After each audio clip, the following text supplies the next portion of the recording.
Ouais, c'est bon. Bonjour à toutes et à tous. Pour cette nouvelle interview, nous accueillons Nicolas Galland et Daniel Lara de Cohen, que je connais déjà. Cohen de Lara. Daniel Cohen de Lara, pardon. Que j'ai déjà eu le plaisir d'interviewer précédemment. Plusieurs fois, c'est ça, exactement, lors des éditions précédentes. On va commencer avec M. Galland. Ici présent, je vais te laisser te présenter. Oui, bonjour Rachid.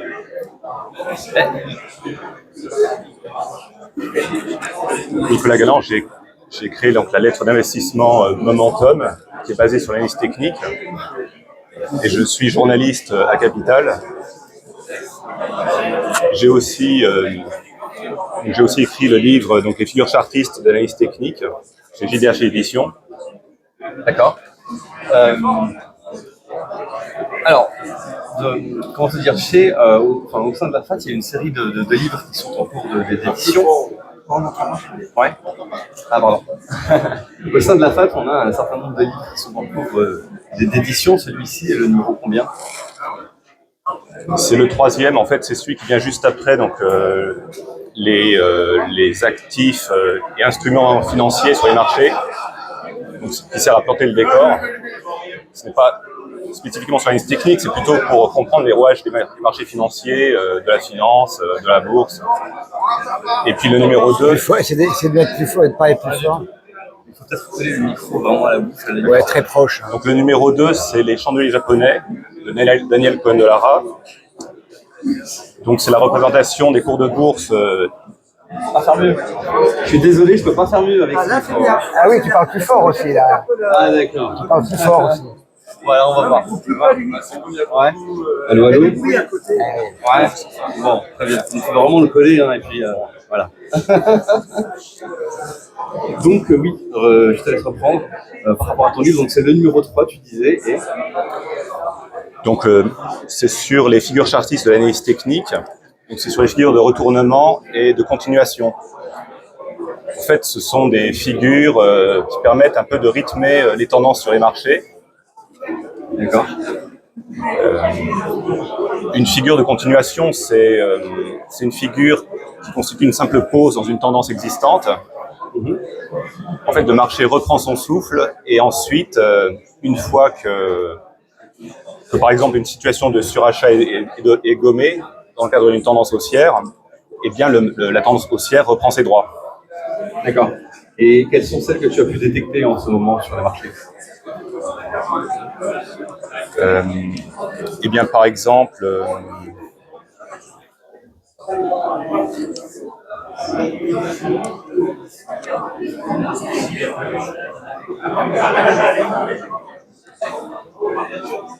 Très bien, Caro.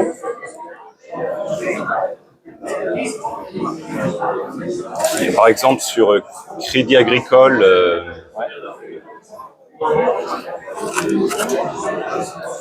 sur Crédit Agricole, il y avait un triangle ascendant. Okay. Ascendant, donc de long terme. D'accord.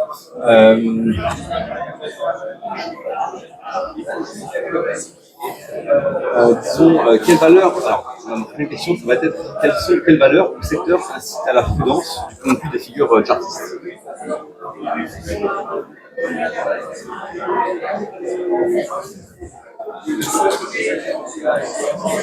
Eh bien, par exemple, il y a l'action Apple qui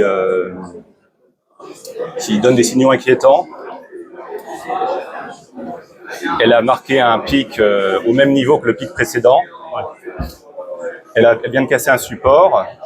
Elle a tendance à sous-performer le marché. Et puis, en fait, on est très proche du plancher de l'automne dernier. Et si jamais il devait casser, ça donnerait un signal négatif majeur, par exemple. D'accord. Ou encore Dassault Systèmes. Dassault Systèmes vient de faire une configuration en tête et épaule avec la rupture donc, de la ligne de coût, c'est-à-dire la ligne qui relie les deux creux majeurs intermédiaires, et avec l'enfoncement de ce support, avec l'enfoncement d'un support horizontal assez bien défini, qui représente une zone de polarité, c'est-à-dire une ancienne résistance qui était devenue support entre-temps. il y a eu un signal de vente qui a été généré il y a quelques jours. D'accord. Globalement, comment est-ce qu'on peut, est-ce qu'il est possible, est-ce qu'il est à la portée de tous, hein, finalement, d'apprendre le concept des figures chartistes? Oui, je pense que c'est à la portée de tous. Il n'y a pas de prérequis, il n'y a pas besoin d'apprendre l'économie, la finance, les rouages de la bourse ou des marchés. Il faut juste étudier assez longtemps, gagner en expérience et puis surtout avoir un bon esprit de synthèse pour savoir quel support retenir, quelle résistance retenir et quel niveau technique négliger pour avoir une idée claire un peu de ce qui se passe. D'accord. Et tous ces fondamentaux, on va les retrouver dans ton livre? Tous ces éléments, oui. En fait, dans mon livre, j'explique ce qu'est le concept de support ou de résistance. Et ensuite, je passe en revue les différentes figures chartistes de continuation et de retournement. D'accord. Et il y a aussi une partie qui fait un peu le lien entre l'analyse technique et l'analyse fondamentale, puisqu'en fait, on peut faire de l'analyse technique aussi sur des éléments d'analyse fondamentale, comme l'évolution nucléaire, par exemple, et des supports et des résistances, des niveaux charnières qui permettent de voir à quel moment il y aura une tendance à la revalorisation sur une action.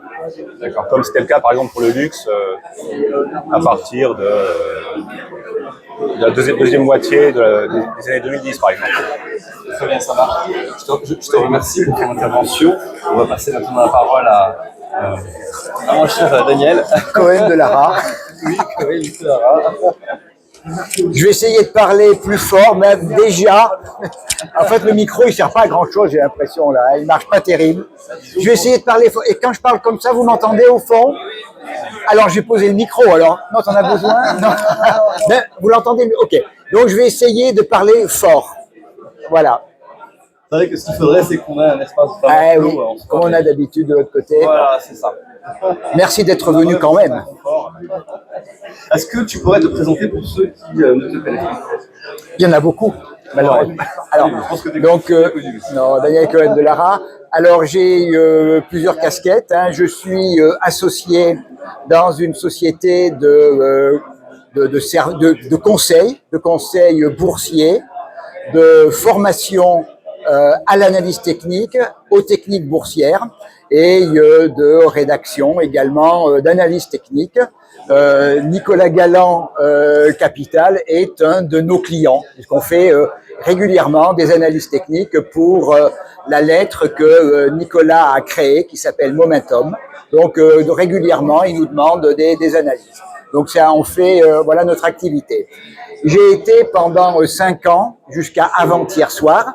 J'ai été président de l'AFAT, qui est derrière vous, qui est l'Association française des analystes techniques, qui est l'organisme représentatif de l'analyse et de défense de l'analyse technique en France. Donc j'ai arrêté parce que ça faisait beaucoup trop.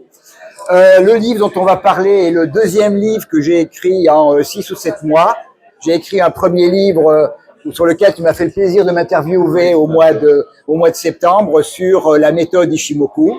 Donc, un livre qui, je m'aperçois, fait référence, se vend très bien, et les gens sont contents. Visiblement, monsieur, là, bon, voilà. Donc, et puis, sur Ishimoku, je fais de la recherche également. Donc, voilà, ça fait quand même pas mal de palettes. J'essaie quand même de faire du vélo, de jouer au tennis, de faire du ski, donc de vivre aussi, hein. Voilà. Est-ce que tu pourrais nous dire sur justement les chandelles japonaises, à quel point c'est indispensable finalement la progression en bourse, parce qu'il y a plusieurs écoles, dont celle-ci. Alors, j'ai commencé par une forme d'anecdote qui est quelque chose qui est absolument étonnant pour moi. C'est que l'origine des chandeliers japonais vient évidemment du Japon et en fait date du milieu du XVIIIe siècle, des années 1750. Alors, si vous voulez acheter le livre, vous verrez un peu, mais je vais rapidement sur comment les chandeliers ont été créés au Japon. Et il a fallu attendre Steve Nissen en 1989, c'est-à-dire 2 siècles et demi après, pour que quelqu'un s'intéresse, aille au Japon, travaille avec des traders japonais pour s'intéresser à ce type de représentation. Et ça a été une explosion. Je pense que le livre de Steve Nissen sur les chandeliers japonais est probablement un des livres, si ce n'est le livre, qui s'est le plus vendu dans le monde. Ça a été une découverte, quasiment toutes les salles de marché l'ont adopté, tous les analystes ont adopté cette représentation. Pourquoi? C'est parce qu'elle décrit ce qui est le plus important, c'est de décrire le combat permanent qu'il y a entre un camp acheteur et un camp vendeur. Et la forme des bougies, le fait qu'il y ait un petit corps, un grand corps, des petites mèches, des grandes mèches, eh bien, traduisent exactement ce qui s'est passé pendant la séance boursière, comment les forces en présence ont évolué, et quand vous preniez plusieurs journées comme celle-là, eh bien, en connaissant le mode de fonctionnement, en ayant appris, eh bien, vous comprenez ce que j'appelle, en quelque sorte, la danse des marchés. Je suis intimement convaincu que quelqu'un qui ne maîtriserait pas le mode de fonctionnement des chandeliers, à mon sens, n'a aucune chance, c'est une opinion personnelle, de gagner en bourse, de rentrer quand il le faut. Chaque jour, j'essaye le matin, quand j'ai le temps, ou après le déjeuner, de passer un quart d'heure, 20 minutes, à regarder des graphiques où il n'y a rien. Il y a uniquement les bougies, et je continue à exercer mon cerveau, à lire le marché, à regarder. Tiens, quand il y a des grandes mèches, qu'est-ce que ça veut dire? Sous des résistances. Attention.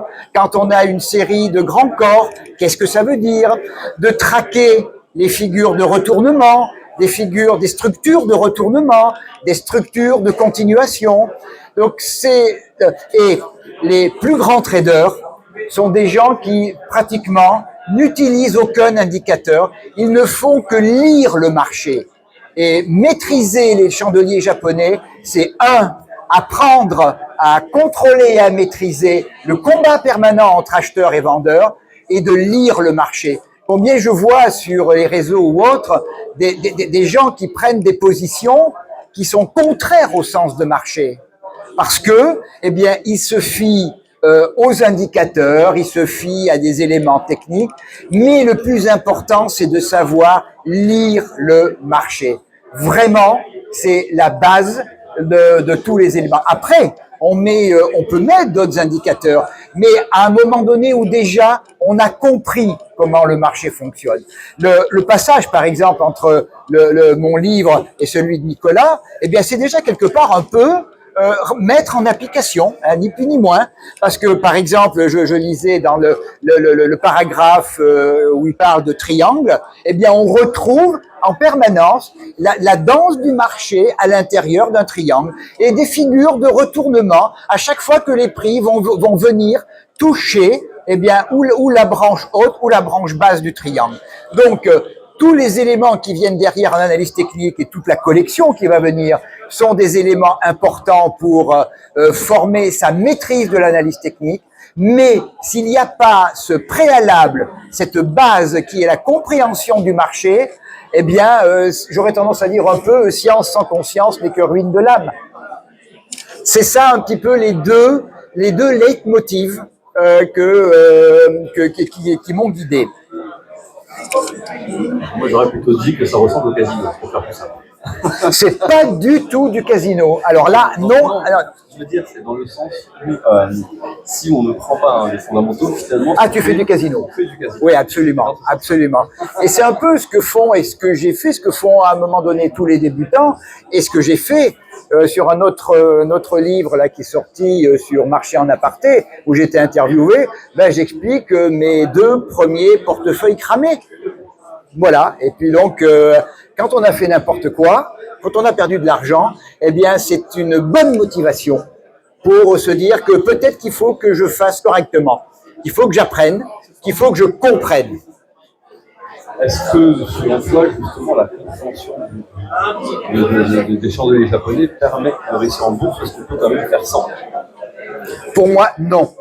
Non, si on ne comprend pas le fonctionnement du marché, si on ne comprend pas les forces en présence, je ne vois pas comment on peut gagner. Ou alors, comme tu le dis, c'est du casino. Hein, tu balances une pièce, c'est pile, j'achète, c'est face, je vends. Non, les marchés, les mathématiciens diront que c'est un système de chaos. Mais un chaos qui est quand même pas mal organisé. Il y a des tendances. Il y a des tendances en horaire, il y a des tendances en daily, il y a des tendances en hebdomadaire. Et je suis parmi ceux qui sont intimement convaincus que suivre la tendance, la maîtriser, la comprendre, et la lecture des bougies permet de comprendre les affaiblissements de tendance, les renforcements de tendance. J'explique dans le livre, bien, vous êtes en tendance, tout d'un coup, une figure de retournement. Est-ce que je panique? Non. J'ai des outils complémentaires qui vont me permettre de quantifier la consolidation, et je vais attendre une nouvelle structure de bougie qui viendra m'indiquer que la consolidation est terminée et que, eh bien, le marché va repartir dans le sens de la tendance initiale. C'est de la lecture. Et dans les conseils qu'on peut donner, les émissions que l'on peut faire, chaque fois j'indique, vous ne rentrez que sur une bougie. Si vous achetez, vous n'achetez que sur une bougie qui montre que le camp acheteur a pris la maîtrise du marché. Jamais je vendrai sur une bougie verte, je n'achèterai, une bougie verte avec une mèche haute considérable. Ça veut dire que peut-être c'est le moment de vendre, parce que les vendeurs sont juste au-dessus. Donc cette lecture, cette danse des marchés, il faut bien la comprendre pour ne pas rentrer que sur des indicateurs. Il faut céder des indicateurs, mais cette lecture, cette compréhension de ce conflit permanent entre acheteurs et vendeurs est la clé des marchés. Alors justement, comment est-ce que tu vas, quels sont les autres outils que tu vas utiliser pour détecter si la tendance justement est haussière ou baissière sur une chandelle haute, comme tu as dit, et qui indique peut-être un possible retournement? Alors d'abord, tu le sais, moi je travaille d'abord avec Ishimoku, hein. Oui. Ma confiance numéro 1. Et justement, l'écriture du livre m'a rajouté une pierre à ma construction Ishimoku, qui est justement le parallèle et la convergence. Lorsqu'on arrive sur des niveaux importants Ishimoku, de voir comment justement cette danse des marchés se construit, comment les forces en présence en arrivant ou sur un support majeur, une résistance majeure, comment ce rapport de force se fait. Il faut forcément le comprendre. Si vous voulez acheter acheter un franchissement de résistance, si vous voulez acheter un rebond sur support, il faut d'abord avoir la conviction, et la conviction technique, que ma résistance va être franchie. Si j'achète un rebond, il faut quand même avoir un minimum d'éléments qui va vous permettre de dire que sur le support, les acheteurs ont repris la main. Il suffit pas de tenir un petit peu sur le support, encore faut-il qu'il y ait à un moment donné que dans le carnet d'ordre, à un moment donné, on voit que le camp acheteur a repris la main. Et j'explique effectivement les éléments dans le livre qui me permettent de dire que je vais avoir une grande probabilité, parce que rien n'est jamais certain en bourse, il y a que ceux qui sont sortis qui pensent que. Donc il faut acquérir cette conviction, et cette conviction, c'est qu'il y a un camp qui est toujours à la manœuvre, où on a un retournement entre les camps. Donc il me faut, pour vendre une belle bougie rouge, il me faut pour acheter une belle bougie verte qui montre qu'il y a le camp dans lequel j'investis et le camp qui a la main sur le marché. Alors, par rapport à ce que tu viens de dire, c'est un peu dire le sentiment que j'ai au travers de ton explication, c'est vraiment s'associer quelque part à une analyse fondamentale en plus de l'analyse graphique. Alors, l'analyse fondamentale, c'est un des pans de la méthode Ishimoku. Parce que c'est la méthode qui, clairement, pour moi, contrairement à l'analyse technique classique, qui véritablement se rapproche du fondamental. Et dans l'autre livre, j'explique en quoi les niveaux Ishimoku sont véritablement des niveaux qui correspondent au fondamental. Lorsque on a eu une tendance baissière et qu'on revient, on remonte, eh bien, il y a des niveaux Ishimoku qui sont les niveaux d'équilibre pendant la descente sur lesquels le marché a tourné, s'est posé des questions sur la valeur de l'actif. Et quand on remonte, on sait qu'on va revenir sur ces niveaux. On va les franchir, on va se casser le nez dessus, mais on va... Donc, l'approche fondamentale, je la fais comme Monsieur Jourdain et la prose, je la fais à travers la vision Ishimoku. Merci. Est-ce que dans l'assemblée, il y a des questions? Ouais. Moi j'avais une question, c'était pourquoi les chandeliers japonais et pas du Eikinashi? Je sais que ça se compare pas mal et au niveau de la lecture c'est assez proche quand même. Donc pourquoi plus les chandeliers japonais? Alors, Eikinashi, je m'y suis intéressé il y a un certain temps. Eikinashi, c'est déjà un traitement de l'information. Hein, on n'a pas, quand on voit la bougie Eikinashi, c'est pas le plus haut, le plus bas, c'est déjà un mode de traitement. Moi, ce que j'aime bien, c'est être directement en contact avec la structure du marché. Et je trouve que la complémentarité entre les bougies, l'analyse technique et Ishimoku, pour moi, me donne la plus grande sécurité. Et c'est pour ça que je n'utilise pas, je m'y suis penché un moment, hein, je n'utilise pas Eikinashi. Je vais dire à la limite, ça me convient pas. Je suis pas en prise directe, si vous voulez. Je suis pas en prise directe directement avec les grosses mains. Avec les bougies, je suis en prise directe avec les grosses mains. Et je trouve que la lecture Eikinashi, elle se fait beaucoup plus sur une série de bougies qu'une bougie. Et ce n'est pas la danse du marché. C'est déjà une première digestion du marché. Donc, c'est à la limite une méthode d'analyse. Je veux dire que c'est plus une méthode d'analyse, alors que moi, ce que je veux avec les bougies, c'est être en prise directe avec ce qui s'est passé dans la journée. C'est tout. Avoir une image du marché. Avoir la danse du marché. Moi, ce qui est important, c'est de savoir une journée, est-ce que j'ai rouge ou verte? Est-ce que j'ai un grand corps, un petit corps? Quelles sont les tailles des mèches?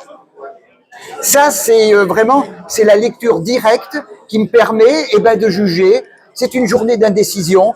Il y a une petite bougie, il y a un doji longue jambe. Donc c'est la grosse bagarre, c'est la grosse incertitude où j'ai un marubozu, hein, je monte toute la journée, je pars du plus bas, je clôture au plus haut. Là, je sais que les acheteurs sont à la maîtrise du marché. Mais je ne vais pas acheter le lendemain parce qu'il y a une grosse probabilité le lendemain que j'ai une petite consolidation parce qu'on est trop monté.